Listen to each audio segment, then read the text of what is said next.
दिल्ली में कुछ बड़ा होने वाला है। दिल्ली में मुस्लिमों का हल्ला बोल है कल। दरअसल तैयारी यह है कि वक्फ रिपोर्ट आ चुकी है, वक्फ बिल लाने की सरकार तैयारी कर रही है और इस वक्फ बिल के विरोध में कल से एक बड़े प्रदर्शन की तैयारी। अगली तस्वीर में आपको दिखाऊं, जमीयत दिल्ली के जंतर मंतर पर बड़ा प्रदर्शन करने जा रहा है। इसे शाहीन बाग का नाम भी दिया जा रहा है। उस तरह का प्रदर्शन होगा। कल से इस प्रदर्शन की तैयारी है जो वक्फ बिल के विरोध में। एक और तस्वीर में आपको दिखाऊं, बाकायदा वक्फ बिल के विरोध में प्रोटेस्ट और प्रदर्शन हो रहा है जगह जगह, अलग अलग शहरों में।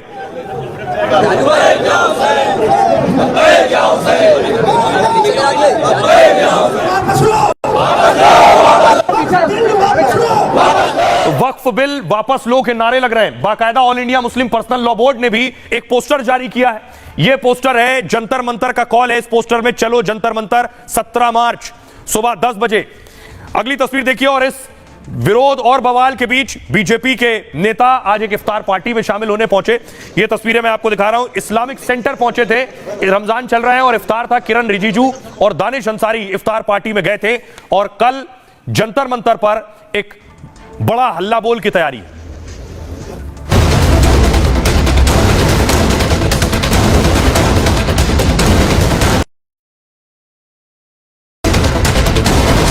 दिल्ली में जुटने वाले हैं लाखों मुसलमान और शुरू होने वाला है भारी घमासान। जिस वक्फ बिल को लेकर ओवैसी और इमरान मसूद जैसे नेता सवाल उठाते रहे। नरेंद्र मोदी की सरकार सिर्फ मुसलमानों से नफरत की बुनियाद पर वक्फ का कानून बनाने के लिए बिल को ला रही है। उस बिल पर संसद में बहस होगी तो संसद से कुछ दूर लाखों मुसलमान वक्फ बिल के खिलाफ आवाज बुलंद करेंगे और सरकार पर बिल न लाने का दबाव बनाएंगे।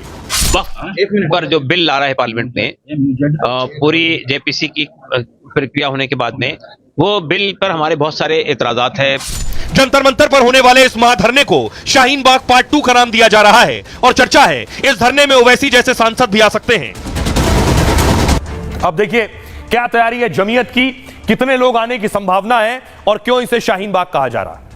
अब से कुछ घंटे बाद दिल्ली में मुसलमानों का हल्ला बोल होगा। लाखों की संख्या में मुसलमान जंतर मंतर पर धरने पर बैठेंगे, वक्फ बिल के खिलाफ अपनी आवाज बुलंद करेंगे। दरअसल वक्फ बिल पर जेपीसी की रिपोर्ट तैयार हो चुकी है और इसी सत्र में संसद के दोनों सदनों में पेश करने की तैयारी है। तो संसद भवन से 2 किलोमीटर दूर मुसलमानों का यह भारी बड़ा प्रदर्शन होगा। सीए एनआरसी की तरह सरकार पर दबाव बनाने की कोशिश है। इसकी अगुवाई कर रहा है all India Muslim personal law board. All India Muslim personal law board ने पोस्टर जारी कर मुसलमानों से अपील की है कि बिल के विरोध में बड़ी संख्या में जंतर मंतर पहुंचे।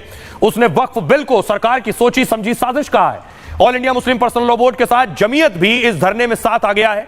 कई और मुस्लिम संगठनों को भी धरने में आने का न्योता दिया गया है। वक्फ बिल के विरोध में यह महाधरना पहले 13 मार्च को होना था, लेकिन होली की छुट्टियों के चलते इसे स्थगित कर दिया गया। 13 से 16 मार्च तक संसद की भी छुट्टी थी, इसलिए इसे टाला गया। पहले इसमें नीतीश और नायडू के सांसदों को भी बुलाना था, लेकिन दोनों दलों के नेताओं ने कोई दिलचस्पी नहीं दिखाई। तो मुस्लिमों के धरने में कई विपक्षी सांसदों को न्योता दिया गया है। मतलब असदुद्दीन ओवैसी, इमरान मसूद जैसे सांसदों को भी बुलाया गया है। अफजाल अंसारी, जियाउर रहमान बर्क को भी न्योता दिया गया है। हालांकि यह साफ नहीं है कि कौन से सांसद धरने में जाएंगे। आइए आपको सुनवाता हूं इस धरने से पहले क्या कह रहे हैं सियासतदान।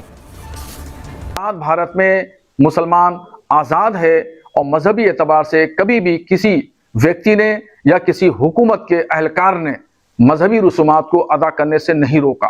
मुस्लिम पर्सनल लॉ बोर्ड के लोग मुसलमानों को गुमराह कर रहे हैं, उत्तेजना फैला रहे हैं। नरेंद्र मोदी जी की सरकार हिंदू मुसलमानों को जोड़ना चाहती है। वक्फ बोर्ड की जमीन जो है ये कुछ लोगों के हाथ में थी, उसका कुछ समाज के लिए फायदा नहीं था, इसलिए जो बिल आया है इस बिल में अमेंडमेंट के लिए सरकार तैयार है अभी। और वो जो बिल पास होगा तो जो गरीब मुसलमान है, गरीब मुसलमानों को फायदा करने के लिए ही ये बिल पास हो रहा है। नीतीश कुमार जी जो है उसके अलाई हैं एनडीए गवर्नमेंट के और एक सेकुलर पार्टी को बिलोंग करते हैं, तो ये उनकी जिम्मेदारी है कि वो उसको सपोर्ट ना करें। उस बिल को अगर वो सपोर्ट नहीं करेंगे तो उससे उनकी एक सेकुलर छवि बाकी रहेगी। जमहूरी पार्टियां जो दस्तूर के खिलाफ हैं वो इस पर लगी हुई हैं कि खास तरीके पर मुस्लिम अक़लियत को यहाँ आज़ादी के साथ मजहब पर भरोसा करते हुए जिंदा न रहने दिया जाए। केवल लोगों को भ्रमित करने के लिए, लोगों को कैसे भी डाइवर्ट किया जाए, ये सारी चीजें लेकर आ रहे हैं। ये सरकार महंगाई पर बात नहीं करती, बेरोजगारी पर बात नहीं करती और चर्चा किस पे करती है? केवल